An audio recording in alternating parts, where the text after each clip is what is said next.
Hello, Weebs here, back with another video. Once every 1,000 years, all the gods from different mythologies come together to determine the fate of humanity. In the most recent meeting between the gods, it was determined that humanity should be wiped out because they have become too corrupt, and the gods do not feel like trying to guide them any further, as they do not believe they are worth the effort. However, before the extermination of mankind can begin, a valkyrie by the name of Brunhild comes forth to defend the humans and announce that, as part of the rules written by the gods themselves, they must give humans a chance to save themselves. A one-on-one battle between the gods and human champions, with 13 of each being decided upon. At first the gods laugh at this idea, saying that it's foolish to assume that a human could challenge a god, but when Brunhild challenges their pride, they cannot help but go along with her plan. So begins Ragnarok, a tournament where all of humanity throughout history can come to view their inevitable demise, and the gods can cheer for their champions as they crush the humans. Or at least that's what the gods are planning anyway. But Brunhild has quite a few tricks up her sleeve and is ready to face the gods with her human champions and defeat them. That's the basic outline of the story of Shuumatsu no Valkyrie, or Record of Ragnarok. If that's already enough to get you to read the series, then that video's done its job. But if not, then continue to listen as I try to tell you the reasons why this series is worth your time and effort to read. First, the story. The story is rather simple and plain to think about. It's easy to understand and easy to get invested in, considering that the entire manga is just basically one big tournament arc, where martial artists go out of their way to try and destroy one another, with the background of it being about gods versus humans, and for the sake of mankind's survival. It's not something you've got to think a lot about, and it can be just enjoyed by a casual reader who wants to burn some time away, really. Although there are some twists and turns in the later chapters, which might surprise some readers, and the story definitely has the potential to evolve and go into more deeper ideals, but that's for later on in the story, as we have yet to see just how deep the author is willing to go with this. The art is incredible, to be honest. You can really feel each of the blows as they strike against one another. You can feel the force behind each swing of their weapons.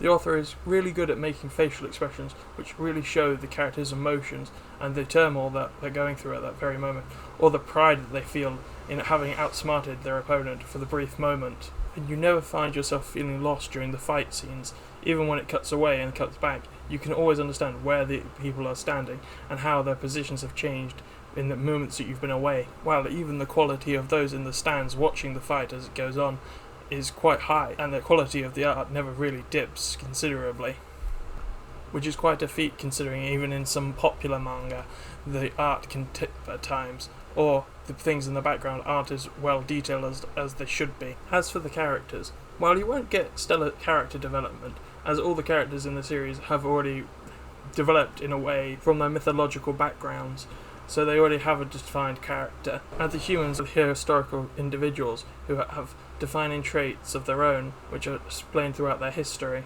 However, the author takes these characters and puts interesting spins on their myths and their legends, as well as the historical individuals, keeping them recognisable but also distinct from other interpretations of their character throughout different media. And whilst character development is absent from this manga, that's not to say it's a bad thing, as rather than seeing an individual growing, we get to see an individual at the end of their journey and how that affects the people around them, be it humans or gods, with certain characters even winning over different factions than the one they're supposed to be fighting for, with each character having a strong and defining personality that really gets the crowd hyped up and can cause people to cheer for them even if they don't want to, or revile them completely even though they're fighting for them. With the relatively short amount of time each character gets to shine, the author does a great job, a really good job of defining what their major character traits are, their backstory, and why they're doing what they're doing, which can bring some people to tears or make them really hate a certain character if they feel like they aren't being respectful to one of the characters that they do like, or if they beat one of the characters that they like. For instance, spoilers ahead, you've been warned. I will give you to the count of 5. 1, 2, 3, 4, 5. When Adam was killed by Zeus and he was completely erased, despite only having known him for a few short chapters, I genuinely felt bad and sorry for Adam and for all of humanity. I even felt it deep inside myself, which as far as I'm concerned is a mark of good character writing. And I hated Jack the Ripper the moment he came into the ring. I hated the fact that someone like Hercules, who in this manga was being portrayed as an honourable individual who wanted to fight for the sake of humanity, despite him being on the opposite side of the spectrum, was being forced to fight against this ruthless, cold-hearted, this unapologetic murderer. But as the story went on and we found out about Jack, I ended up sympathising with him. I didn't forgive what he'd done, but I did understand why he'd done what he'd done, circumstances and all. And when at the end of his fight, after fighting for the sake of humanity, they turn on him, start booing him for everything that he'd done, despite him going out of his way to save them, really shook me. It showed me that even when someone is trying to do the right thing, it won't wash away what they've done. People will interpret things however they like, even if what has been done is genuinely a good thing. People can twist it in their minds out of an emotional need to stabilise themselves, which I could understand, but I didn't like it either. Okay, spoilers over.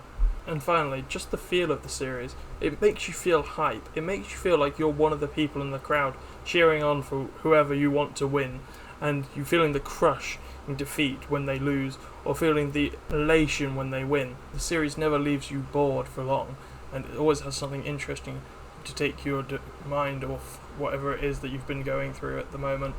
So why not just sit back and relax and read a story where the world's greatest loser in history fights against a god that's never before been scratched in his life. Alright, that's it. That's all I've got to say really. So why don't you give the book a read and tell me what you think of it?